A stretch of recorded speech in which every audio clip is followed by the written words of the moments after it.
Hello everyone. ఈ వీడియోలో RRB 2019 pharmacist ఎగ్జామినేషన్లో వచ్చిన కెమిస్ట్రీ క్వశ్చన్స్ ఎక్స్ప్లెయిన్ చేస్తాను.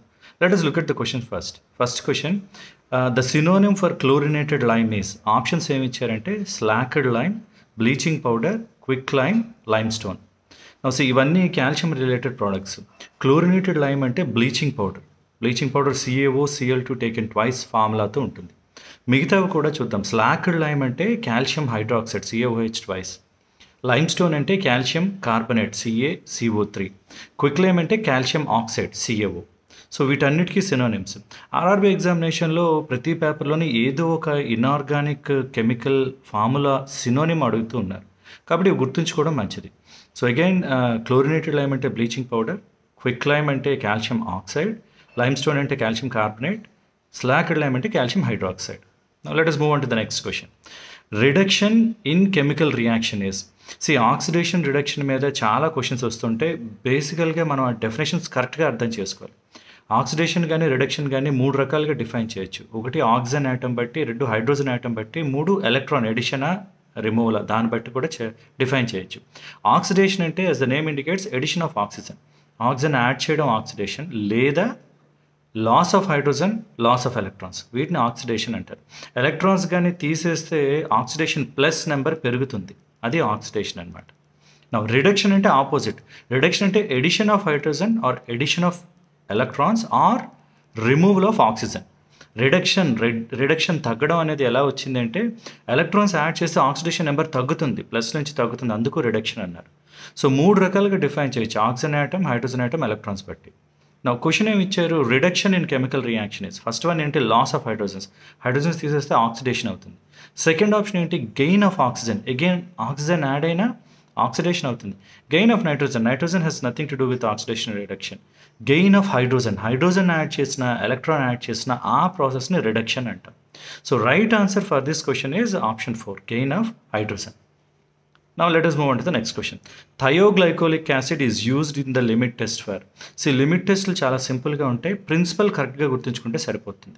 ఆప్షన్స్ ఏమి ఇచ్చారంటే thioglycolic acid is used in the limit test ఫర్లో iron, chloride, lead and sulphate. నా రైట్ ఆన్సర్ ఈజ్ ఐరన్.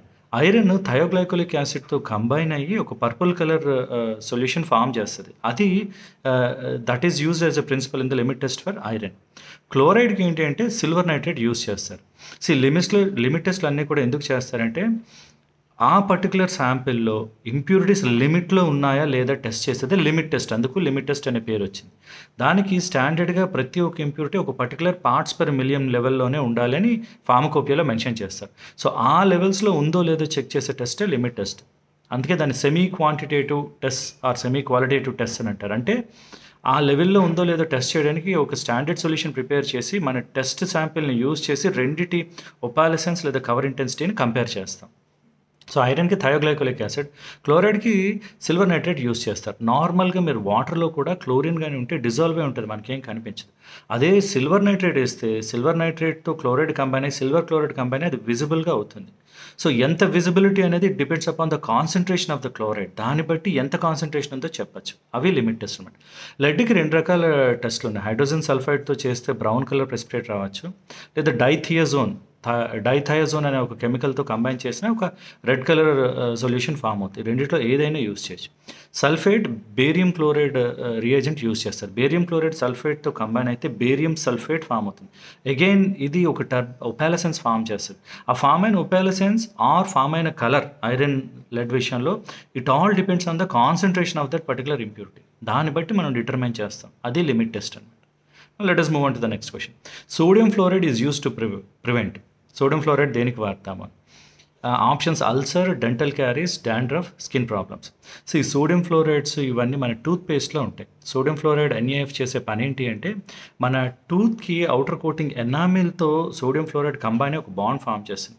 ఆ బాండ్ ఫామ్ అవడం వల్ల ఏమవుతుందంటే ఎనామిల్ సాల్యుబిలిటీ తగ్గుతుంది. ఎనామిల్ సాల్యుబిలిటీ అంటే యాసిడ్ ప్రెజెన్స్, మైక్రోబియల్ ఎంజైమ్స్ కానీ ఉంటే ఎనామిల్ సాల్యుబుల్ అయిపోద్ది, అంటే మెల్లగా ఎనామిల్ కోటింగ్ పోతూ ఉంటుంది.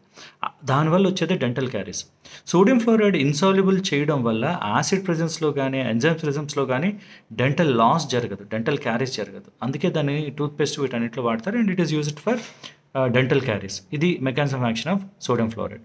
So these are all the questions which are given in 2019 RRB pharmacist exam related to chemistry. I hope this is useful. All the best.